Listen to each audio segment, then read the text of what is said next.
Welcome to another episode of the Man Cave Chronicles. Welcome to the party, pal! You're my boy, Blue! Yo, Adrian!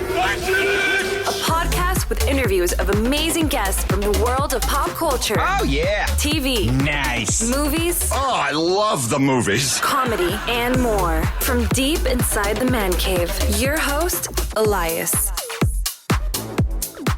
Skyler, welcome to the cave. Woo! I'm in the cave. How are Thank you? for having me. No problem. How are you? What's new with you? I'm good. I just finished eating bacon that my boyfriend made for me, and it was, like, really good. So that's kind of how my morning's going. That's what I looked forward to in the mornings in quarantine. It was good breakfast. There you go. Speaking of quarantine, how's that treating you? I mean, I have my ups and downs, like everybody. But recently it's been really good because the show's airing, and I have something to look forward to every Sunday. And it's been keeping me busy, so that's been good. Yeah. But I miss my friends. I miss my family, just like everybody else. Like, thank God for Zoom, right? Right. So, yeah, I mean, you star on P-Valley, and we'll talk about that. But I want the listeners to get to know a little bit more about you. Where are you originally from? Yeah, I'm originally from Ketchikan, Alaska, which is a small island in Alaska, and I grew up there.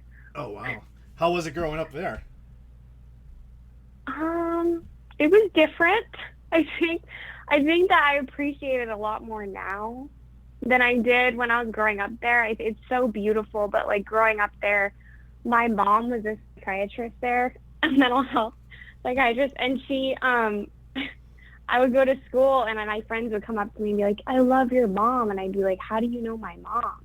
She'd be their therapist. So like growing up in a small town, it was kind of odd in Alaska because everywhere you go, everybody knows you. My mom knew who all the bad kids were. I could never do anything bad. It was kind of fun. I couldn't go to the store without knowing everybody. Wow. So it's different, but I appreciate it now. So, growing up in a small town like that, like, how old were you when you kind of had an idea that you wanted to get into the acting world? So I discovered my passion when I was 5 years old, actually. Wow. My mom took me to see the play Annie, and my brother was in it, and it's like a summer camp production that town puts on every summer. And me and my brother was on stage, and he literally had like one line. But when he said his line, I was like, oh my gosh, I want to be on stage. And my mom says I stood up, and I was like, I want to do that. But I couldn't be enrolled in the program until the next summer when I was 6. And as soon as I turned 6, I mean, I just did every single opportunity I could, like all like plays and stuff in a small town. So did you start taking acting lessons at 6 years old? Yeah, well, I started doing plays at 6. Yeah. So like when you got older, like what was the goal at first, and like how did your family? What was the reaction in your family? Like, this is what you wanted to do? Well, when I was like maybe 8, I started telling my parents, take me to LA. And they would be like, no way, we're not taking you to LA. They'd always say, just do everything that you can in this town. So I was involved in every single play.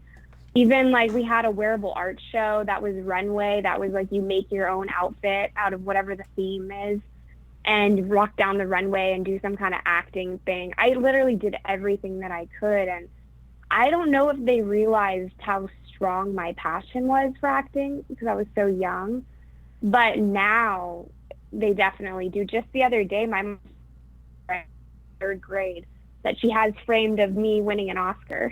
Oh, wow. That's great. I know. So, it's so funny.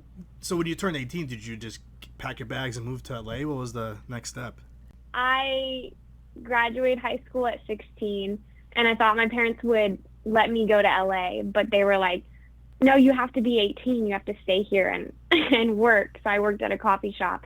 And when I turned 18, I immediately, like to the day that I turned 18, moved to Atlanta, Georgia to kind of build my credits up from there because I had heard that the film industry was huge there and it was kind of easier to start getting roles there than it was in LA. So I packed my bags and I took my Chihuahua and we left to Atlanta. And that's kind of how I started my acting in film and television. Wow. Did you do any theater while you were in Atlanta? I didn't.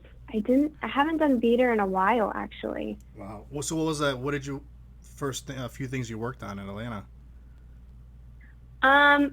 Actually, I worked on a lot of like Discovery ID shows. I'm trying to can't even remember. I think it was called Your Worst Nightmare. I was on a lot of murder shows and movies, actually, like horror movies. I always say, like, I just have one of those faces that people are like, we want to kill her in this movie.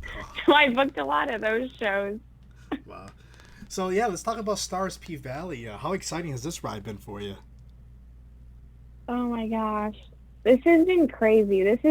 My dreams are literally coming true right now. That's how it feels. It sounds cliche, but that's really how it feels. So, tell us a little about the series for the listeners that haven't seen the show yet.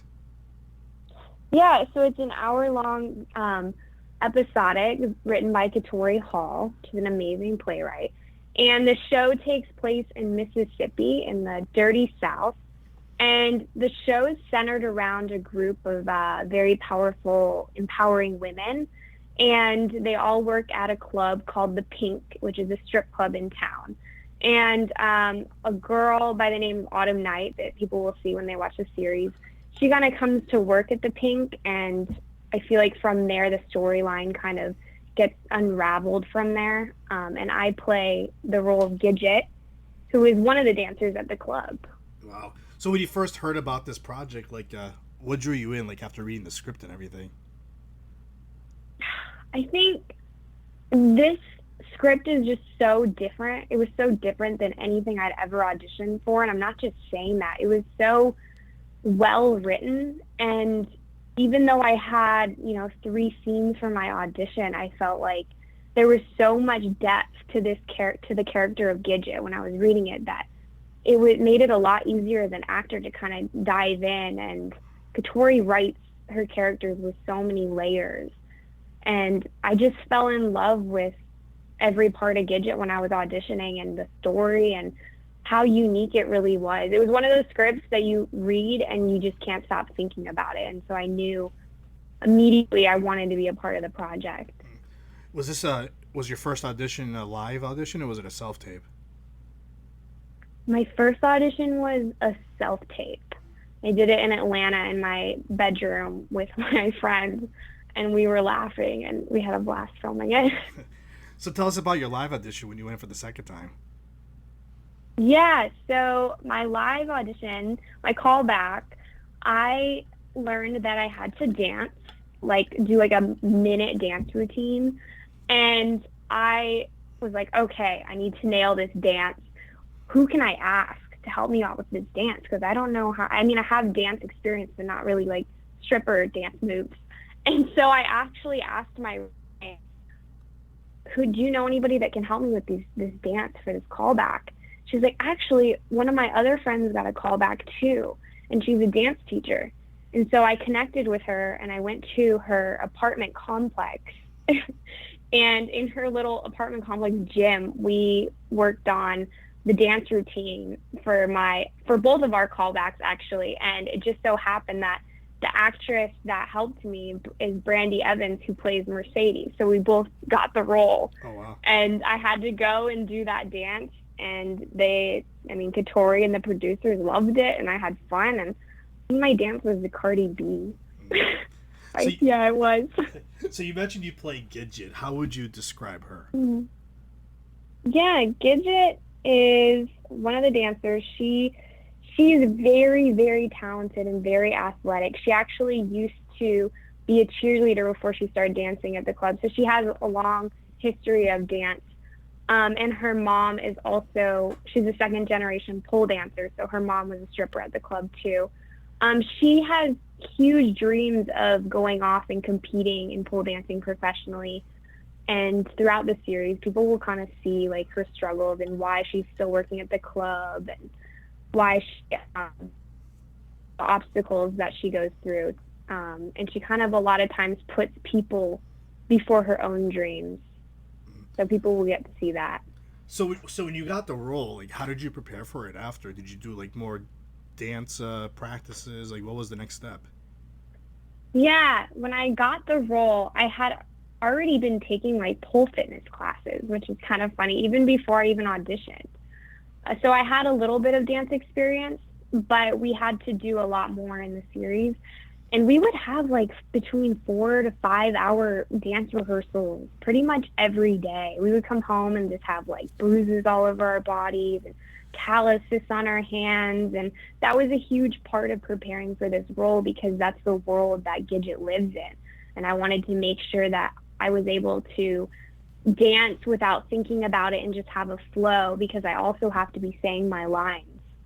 So I wanted to make sure that was a big part of it. But other than that, it was just a lot of character development and finding out who Gidget is and sitting in a strip club and researching and trying to figure out what it's like to live in that world before I got on set. So when I was watching the show the other day, I noticed like you really did a good job with the southern accent. Like, how did you pull that off? Like, how long did it take you to start talking like that? Thank you. Yeah. It actually came pretty naturally at first. I was surprised. But I had been in Atlanta for 4 years, and a lot of people with southern accents there. But I worked with a dialect coach. We had 2 dialect coaches on set at all times. And before we shot every episode, we had rehearsals with them to make sure we were able to get it. And the thing that helped me is when I would get the script, I would say everyone's lines, including mine, in a southern accent. Even if I was just reading in my mind, I would always do that. And so it was just kind of implanted in my brain. And in between takes, if I slipped up or anything, we had those dialect coaches that would step in and help us. But after a while, it came pretty naturally to me. What do you think was like the biggest challenge playing the character?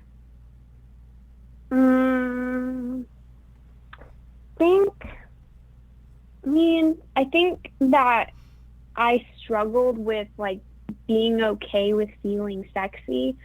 Even when I would take pole classes, just feeling comfortable in that environment and dancing like that with other women, I always kind of struggled with that.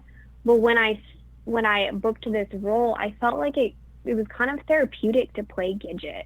It was a challenge, but when I finally just let go and was there in her headspace, I feel like it was honestly very therapeutic for me. What was the reaction like your family and friends when they saw the show and they saw you? Well, my parents are so supportive and they just love watching the things I'm in. I definitely told my mom, Mom, my boobs are in this episode, and she's like, I don't know, I don't care, I already know what they look like. But my grandma, on the other hand, she just keeps calling me and asking me questions and saying, what's going on? I don't know why, she just doesn't understand, but they're all trying to be supportive, and my parents are really excited, and all my friends are just, so I've experienced so much support. It's been overwhelming from all of my family. What do you from season 1 so far, like what's your favorite scene that you were in that sticks out the most? From season 1, that's aired already, or just in general? Yeah, that just aired. Yeah. There was a scene actually on episode 3 where I run off the stage, and it's the first time you see Duffy, which is Gidget's boyfriend, and he's a trucker, so he isn't around all the time, and he'll surprise Gidget at the club. And so in episode 3, there's this scene we shot, and I was wearing pole heels, which are very high, and I had to sprint off the stage and jump into his arms. And that was such a fun scene because I was so nervous, but it was just so funny that I was trying not to laugh. I love those scenes where you're trying really hard not to laugh because you know it's going to be funny. Those scenes are the best. So that was a great scene. How would you describe like the vibe on the set with working with everybody? We became a family. All of the people on this show, it was all of our first time being a series regular on a show. So that brought everybody really closer in the beginning, and we've been able to experience this journey all together. So I feel like we were always a family on set, and it was just like a giant party every day. It really was. We'd be dancing at lunch. We'd do the electric slide. I learned that. And we'd eat so much good food. It was just really like being around my family all the time. How long did it take you to film the whole season? I think it took about 5 months. Okay. Yeah, 5 months. Has there been any word yet for a season 2 pickup? Not yet. Hopefully we hear something soon. I hope that we get season 2. So when you're not working, what do you enjoy doing in your downtime? Right now, I'm actually in school. I'm studying psychology, so that takes up a lot of my time. But other than that, watching TV, I've been reading, playing with my dogs, going to the dog park a lot because everything else is closed. So I've been going to the dog park like every day. You mentioned you're going for psychology? Yeah, I'm majoring in psychology. Do you have like a plan with that? Is there something else you want to do with that also? I felt like I didn't want to go to school for acting because I've been studying acting my whole life. And I've always been interested in psychology, and I felt like it was one of those things that I'm going to be able to use to pair with my acting when doing character development. So that's kind of why I chose it. Now, before this whole quarantine started, was there any other projects that you finished filming or anything that will be coming out soon? Not right now. No. So you just had been waiting for P-Valley to come out. Yeah.